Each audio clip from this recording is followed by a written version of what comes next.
ಈ ಸ್ತ್ರೀಶಕ್ತಿ ಸಂಘಗಳನ್ನು SKDRDP ಮಾಡೋದಕ್ಕಿಂತ ಪೂರ್ವಿಕವಾಗಿ ನಾವೆಲ್ಲ ಒಂದನ್ನು ನೆನಪು ಮಾಡ್ಕೋಬೇಕು. ನಾವು ಚಿಕ್ಕವರಿದ್ದಾಗ ಆ ಕೋಣಮಿಗೆ ಪಕ್ಕದಾಗ ಹೋಗಿ ನಮ್ಮ ತಾಯಿ ಕೇಳ್ತಾ ಇದ್ವಿ, ಈ ಒಂದು ಏನ್ ಕರ್ತಿದ್ದಾರೆ ಈ ನೆಲವು, ಆ ನೆಲವಲ್ಲಿ ಕಾಣ್ತಾ ಇರೋ ಆ ಮುಡುಪು ಏನು ಅಂತ ಕೇಳ್ತಾ ಇದ್ವಿ. ನೆನಪಿರ್ಬೇಕಲ್ಲ ನಿಮ್ಗೆಲ್ಲ ತಾಯಂದ್ರೆ. ಆ ಮುಡುಪು ಯಾರಿಗೆ ಅಂತಂದ್ರೆ ಧರ್ಮಸ್ಥಳ ಮಂಜುನಾಥೇಶ್ವರಿಗೆ ಅಂತ ಹೇಳ್ತಿದ್ರು. ಈ ನಾಡಿನ 6 ಕೋಟಿ ಕನ್ನಡಿಗರ ಮನಸ್ಸಿನಲ್ಲಿ ಇರ್ತಕ್ಕಂಥ ವಿಷಯನ ನಾನು ಹೇಳ್ತಾ ಇದ್ದೇನೆ ತಾಯಂದ್ರೆ. ಇದನ್ನ ಈ ಭಕ್ತಿ ಇವತ್ತು ಹುಟ್ಟಿದ್ದಲ್ಲ, ಈ ಶಕ್ತಿ ಇವತ್ತು ಹುಟ್ಟಿದ್ದಲ್ಲ, ಇದನ್ನ ಅದು ಒಂದು ಧರ್ಮದ ವಿರುದ್ಧ ಹೋಗ್ತಾ ಇರ್ತಕ್ಕಂಥವ್ರಿಗೆ ನಾನು ಹೇಳಿ ಬಯಸ್ತೇನೆ. ಈ ಭಕ್ತಿ ಹುಟ್ಟಿದ್ದು ಅನಾದಿ ಕಾಲದಾಗಿಂದ. ಧರ್ಮಸ್ಥಳ ಅಂತಂದ್ರೆ ಈ ಕರುನಾಡಿನ ಧರ್ಮದ ಜಾಗೃತಿ ಇರ್ತಕ್ಕಂಥ ಮಹಾನ್ ಕ್ಷೇತ್ರ. ಬರೇ ಧರ್ಮಸ್ಥಳದಲ್ಲಿ ಮಂಜುನಾಥೇಶ್ವರ ಅದನ ಅಂತನ್ನೋ ಒಂದು ಕಾರಣಕ್ಕೆ ಅಷ್ಟೇ ಧಾರ್ಮಿಕವಾಗಿ ಉಳಿಲಿಲ್ಲ.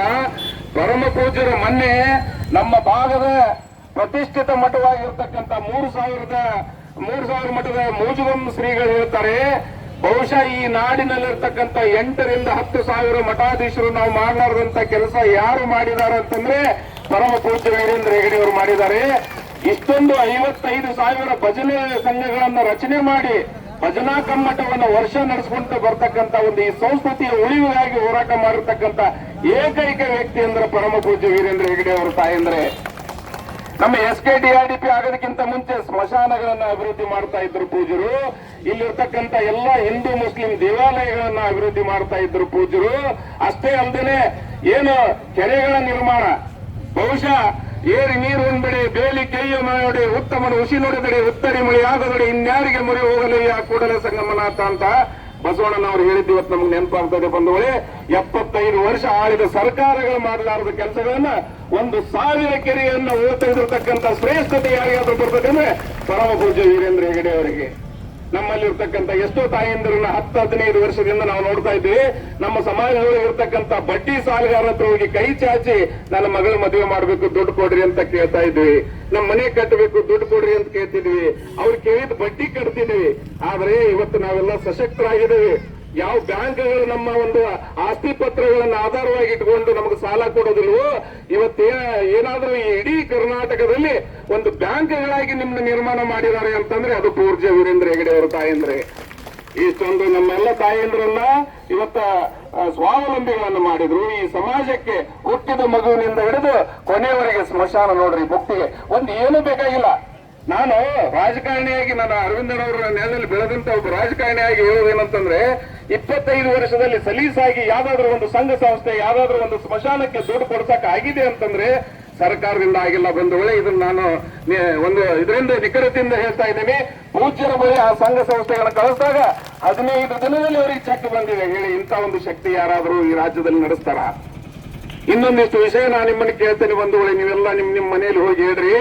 ನಮ್ಮ ರಾಜ್ಯದಲ್ಲಿ ನಮ್ಮ ದೇಶದಲ್ಲಿ ಬೇಡ ಇಡೀ ಜಗತ್ತಲ್ಲಿ ಅನೇಕ ಧಾರ್ಮಿಕ ಕ್ಷೇತ್ರಗಳಿದಾವೆ. ಇವತ್ತು ಶಿರಡಿ ಸಾಯಿ ಟ್ರಸ್ಟ್ ಮತ್ತು ತಿರುಪತಿ ಟ್ರಸ್ಟ್ ಅನ್ನ ನೀವು ಹೋಲಿಕೆ ಮಾಡಿ ನೋಡೋದಾದ್ರೆ ನಮ್ಮ ಧರ್ಮಸ್ಥಳಕ್ಕೆ ಇರೋದು 3 ಪಟ್ಟು ಆದಾಯ ಇವತ್ತು ತಿರುಪತಿಗೆ ಮತ್ತು ಶಿರಡಿ ಸಾಯಿಬಾಬಾಗಿದೆ ಅನ್ನೋದನ್ನ ಎಲ್ಲರಿಗೂ ಗೊತ್ತಿದ್ದಂತ ವಿಷಯ. ಅಲ್ಲಿರ್ತಕ್ಕಂಥ ಟ್ರಸ್ಟಿಗಳು, ಅಲ್ಲಿರ್ತಕ್ಕಂಥ ಪೂಜಾರಿಗಳು ಮನೆಗಳು ರೇಡ್ ಆಗ್ತಾವೆ. ಪೂಜ್ಯ ವೀರೇಂದ್ರ ಹೆಗಡೆ ಅವ್ರ ಮನೆ ಎಂದು ರೇಡ್ ಆಗ್ಲಿಲ್ಲ. ತಮಗೆ ಕೊಟ್ಟಿದ್ದನ್ನ ಈ ಸಮಾಜಕ್ಕಾಗಿ ಕೊಟ್ಟರು ಬಂಧುಗಳೇ. ಅವರನ್ನು ಪ್ರಶ್ನೆ ಮಾಡ್ತಾರ. ಈ ಏನು ನಟದೃಷ್ಟ ನಮ್ಮ ಗಿರೀಶ್ ಮಟ್ಟಣ್ಣ ಅವ್ರು ಕೇಳ್ತಾನೆ, ಈ ಮಹೇಶ್ ತಿಮರೋಡಿ ಕೇಳ್ತಾನೆ, ಅಪ್ಪ ದುಷ್ಟರೇ ಅವ್ರು ಮಾಡ್ತಿರ್ತಕ್ಕಂಥ ಸಾಧನೆಯನ್ನ ಒಂದ್ ಸ್ವಲ್ಪ ಬೇರೆ ಕಡೆ ಹೋಗಿ ನೋಡಿ. ತಿರುಪತಿ ಅವ್ರು ಮಾಡ್ತಾರ, ಶಿರಡಿ ಅವರು ಮಾಡ್ತಾರ, ಇನ್ನೂ ಅನೇಕ ಧಾರ್ಮಿಕ ಸ್ಥಳಗಳು ಈ ದೇಶದಲ್ಲಿ ಪದ್ಮನಾಭನ್ ಹಿಡ್ಕೊಂಡು ಅನೇಕ ಇವತ್ತು ದೇವಸ್ಥಾನಗಳಲ್ಲಿ ಆದಾಯ ಇರ್ತಕ್ಕಂಥದ್ದನ್ನ ಸ್ವಲ್ಪ ನೋಡಿ. ಅವ್ರು ಯಾರಾದ್ರೂ ಸೇವೆ ಮಾಡ್ತಾರೋ ಏನೋ ಅಂತ. ಇಡೀ ಜಗತ್ತು ಇಡೀ ದೇಶ ಕಾಣಲಾರದಂತ ಸೇವೆ ಯಾರಾದ್ರೂ ಮಾಡ್ತಾ ಇದ್ರೆ ಅದು ಪರಮ ಪೂಜ್ಯ ವೀರೇಂದ್ರ ಹೆಗಡೆ ಅವರು. ಅವರು ಧರ್ಮವನ್ನ ಈ ರಾಜ್ಯದಲ್ಲಿ ಉಳಿಸಿದ್ದಾರೆ. ಅದಕ್ಕೆ ಧರ್ಮವು ರಕ್ಷಿತ ಅಂತ ನಾವು ಆ ಒಂದು ನಾಣ್ಣುಡಿಯಲ್ಲಿ ಈ ಹೋರಾಟವನ್ನ ಆರಂಭ ಮಾಡಿದ್ದೇವೆ.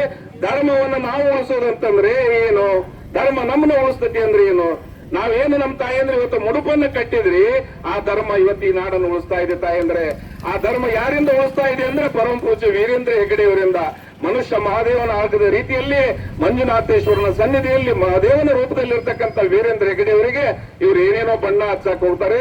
ಅದು ನಡೆದಿಲ್ಲ, ನಡೆಯೋದು ಇಲ್ಲ. ಈಗಾಗಲೇ ಸರ್ಕಾರ ಏನ್ ಮಾಡಿದೆ ಅಂತಂದ್ರೆ SIT ರಚನೆ ಮಾಡಿರೋದನ್ನ ನಾವು ಸ್ವಾಗತ ಮಾಡ್ಕೋಬೇಕು. ಯಾಕೆ ಹೇಳಿ, ಅವ್ರ ಒಂಥರ ಅಕ್ಷಾಲಿಗರಿದ್ದಂಗ್ರಿ ಸರ್ಕಾರದವರು, ಹೌದಲ್ರಿ?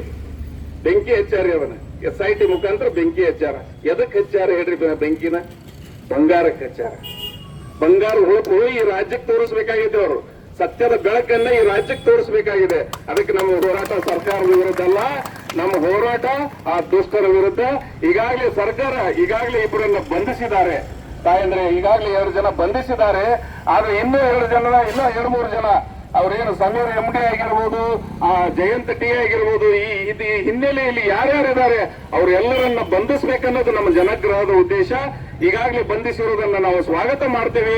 ಇನ್ನು ಬಂಧಿಸಬೇಕಾದವರನ್ನ ಕೂಡಲೇ ಬಂಧಿಸಬೇಕನ್ನೋ ಆಗ್ರಹವನ್ನ ಇವತ್ತು ಮಾಡ್ತಾ ಇದ್ದೀವಿ. ನಾನು ಒಂದನ್ನ ಹೇಳ್ತಾ ಇದ್ದೀನಿ, ಪ್ರತಿಯೊಂದು ಇವತ್ತು ಬಹಳ ಜನರಿಗೆ ನಾವು ಕರೆದಿಲ್ಲ ಈ ಹೋರಾಟಕ್ಕೆ. ಕರೆದ್ರೆ ಇಡೀ ಕುಂದಗೋಳ ಬರುತ್ತೆ. ಪೂಜ್ಯರು ಒಂದು ಮಾತೇನಾದ್ರೂ ತಾಳ್ಮೆ ಕಳ್ಕೊಂಡು ಕರೆದ್ರೆ ಇಡೀ ಕರ್ನಾಟಕದ 6 ಕೋಟಿ ಜನ ಅವರಿಂದಿರುತ್ತೆ ಅನ್ನೋದನ್ನ ನಾನು ಘಂಟಾಘೋಷವಾಗಿ ಈ ಒಂದು ಸಭೆಯಲ್ಲಿ ಹೇಳ್ತಾ, ಈ ಒಂದು ಕಾರ್ಯಕ್ರಮಕ್ಕೆ ನಮ್ಮ ಶ್ರೀಕಂಠಗೌಡರ ಆದಿಯಾಗಿ ಅನೇಕ ಜನ ಮತ್ತು ಮುಖಂಡರು ಬಂದಿದ್ದಾರೆ. ಅವರೆಲ್ಲರನ್ನ ಸ್ವಾಗತ ಮಾಡಿಕೊಂಡು ನಾನು ಕಡೆಯದಾಗಿ ಒಂದು ಮಾತನ್ನ ಎಲ್ಲ ಕಡೆ ಹೇಳ್ಕೊಂತ ಬಂದಿದ್ದೀನಿ. ಬಂಧುಗಳೇ, ನಮ್ಮೆಲ್ಲ ಪ್ರಗತಿಪರ ಸಂಘಟನೆಯವರಿಗೆ ನಾನು ಒಂದು ಮಾತನ್ನ ತಿಳಿಸ್ತೀನಿ. ನೀವೆಲ್ಲ ಚಿಕ್ಕವರು. ನಾವು ಗಾಂಧೀಜಿ ಹುಟ್ಟದಾಗಿದ್ದಿದ್ದಿಲ್ಲ, ಬುದ್ಧ ಹುಟ್ಟದಾಗಿದ್ದಿದ್ದಿಲ್ಲ, ಬಸವ ಹುಟ್ಟದಾಗಿದ್ದಿದ್ದಿಲ್ಲ, ಅಂಬೇಡ್ಕರ್ ಹುಟ್ಟದಾಗಿದ್ದಿದ್ದಿಲ್ಲ, ಮೊಹಮ್ಮದ್ ಪೈಗಂಬರ್ ಹುಟ್ಟದಾಗಿದ್ದಿದ್ದಿಲ್ಲ. ಇವರೆಲ್ಲ ಹುಟ್ಟಿರ್ತಕ್ಕಂಥ ಇವರೆಲ್ಲ ಏನು ಕನಸುಗಳನ್ನ ಕಂಡ್ರು, ಈ ಬಡವರ ಉದ್ಧಾರವನ್ನು ಕಂಡ್ರು, ಗ್ರಾಮಗಳ ಅಭಿವೃದ್ಧಿಯನ್ನ ಕಂಡ್ರು, ರಾಮ ರಾಜ್ಯವನ್ನ ಕಂಡ್ರು, ವ್ಯಸನ ಮುಕ್ತ ಸಮಾಜವನ್ನ ಕಂಡ್ರು. ಇವನ್ನೆಲ್ಲವನ್ನು ಯಾರಾದ್ರೂ ನಡೆಸ್ತಾ ಇದ್ದಾರೆ ಅಂತಂದ್ರೆ ಪರಮ ಪೂಜ್ಯ ವೀರೇಂದ್ರ ಹೆಗಡೆ ಅವರು ನಡೆಸ್ತಾ ಇದ್ದಾರೆ. ನಮ್ಮ ಮಕ್ಕಳಿಗೆ ಸ್ವಾಸ್ಥ್ಯ ಸಂಕಲ್ಪ ಅಂತ ಮಾಡಿ ಕಾಲೇಜಿಗೆ ಹೋಗಿ ನಮ್ಮೆಲ್ಲ ಸಿಬ್ಬಂದಿಗಳನ್ನ ಕಳಿಸಿ ಚಟ ಒಂದು ಮಾಡಬೇಡ್ರಿಪ್ಪ, ಚಟ ಮಾಡಿದ್ರೆ ಸಮಾಜ ಹಾಳಾಕತ್ತೆ ಅಂತ ಹೇಳ್ತಾರ. ಆಮೇಲೆ ಕುಡಿದಂತವರಿಗೆ ಮಧ್ಯವರ್ಜನ ಶಿಬಿರಗಳನ್ನ ಮಾಡಿ ಆ ಶಿಬಿರಕ್ಕೂ ಅವರೇ ಖರ್ಚು ಮಾಡಿ ಕುಡಿತವನ್ನ ಬಿಡಿಸ್ತಾರ. ಎಷ್ಟೊಂದು ಸೇವೆಯನ್ನ ಮಾಡ್ತಾರೆ ನೋಡ್ರಿ. ಬರೀ ಅಭಿವೃದ್ಧಿ ಆಟ ಮಾಡಲಿಲ್ಲ, ಈ ಸಮಾಜದ ಸ್ವಾಸ್ಥ್ಯವನ್ನು ಕೂಡ ನೋಡಿದ್ರು ಬಂಧುಗಳೇ.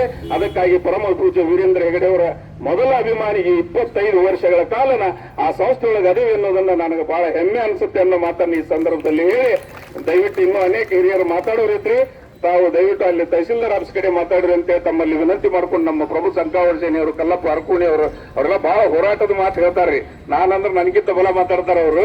ಅವ್ರಿಗೆ ಮುಂದಲ್ಲಿ ಅವಕಾಶ ಮಾಡಿಕೊಡೋನು. ಈಗ ಪರಮ ಪೂಜ್ಯರು ಮತ್ತು ನಮ್ಮ ಅರವಿಂದ್ ಕಟ್ಗೆ ಅನ್ನೋರು ಬೇರೆ ಕಾರ್ಯಕ್ರಮಕ್ಕೆ ಹೋಗೋದ್ರಿಂದ ಅವ್ರ ಭಾಷಣ ಮುಗಿದಾದ ತಕ್ಷಣ ನಾವು ಏನ್ ಮಾಡೋಣ ಅಂತಂದ್ರೆ ಒಂದು ಮಾನವ ಸರಪಳಿ ಮಾಡಿ, ಇದೊಂದು ವಿನೂತನವಾಗಿ ನಮ್ಮ ಸಹೋದರಿಯವರು ಹೇಳಿದ್ರು, ಎಲ್ಲರಿಗೂ ನಾವು ಗಾಳಿ ಮರಮ್ಮಗೆ ಒಂದು ನಮನವನ್ನು ಏನ್ ಸಲ್ಲಿಸೋದು ಅಂತಂದ್ರೆ, ಪರಮ ಪೂಜ್ಯರಿಗೆ ನೀವು ಶಕ್ತಿಯಾಗಿ ನಿಲ್ಲಮ್ಮ ಅಂತೇಳಿ ಒಂದು ನಮನವನ್ನ ಸಲ್ಲಿಸಿ ನಾವು ಪ್ರಾರ್ಥನೆಯನ್ನು ಮಾಡಿಕೊಂಡು ಒಂದು ಮಾನವ ಸರಪಳಿ ನಿರ್ಮಾಣ ಮಾಡಿ ಒಂದು ಶಿಸ್ತಿನಿಂದ ನಾವು ಮುಂದೆ ಪಾದಯಾತ್ರೆ ಮುಖಾಂತರ ತಹಸೀಲ್ದಾರ್ ಕಚೇರಿಗೆ ಹೋಗೋಣ ಅನ್ನೋ ಮಾತನ್ನ ಈ ಸಂದರ್ಭದಲ್ಲಿ ಹೇಳಿ, ನಮ್ಮೆಲ್ಲರಿಗೆ ಶಕ್ತಿ ತುಂಬಲಿಕ್ಕೆ ಬಂದಿರತಕ್ಕಂಥ ಧರ್ಮದ ಉಳಿವಿಗಾಗಿ ಅನೇಕ ಕೆಲಸಗಳನ್ನು ಮಾಡಿರ್ತಕ್ಕಂಥ ಪರಮ ಪೂಜ್ಯ ತ್ರಿವೀರ ದಾಸೋಹಿಗಳು ಬಸವಣ್ಣನವರು, ಅದಕ್ಕಿಂತ ಮುಂಚೆ ನಮ್ಮ ಸಂಶಯ ಅಜ್ಜರು ಮಾತಾಡಲಿ, ಚನ್ನವೀರ ಮಹಾಸ್ವಾಮಿಗಳು ಒಂದೆರಡು ಮಾತು ಇಲ್ಲ ಬುದ್ಧಿ ಅಲ್ಲೇ ಕೊಡ್ತಾರೆ.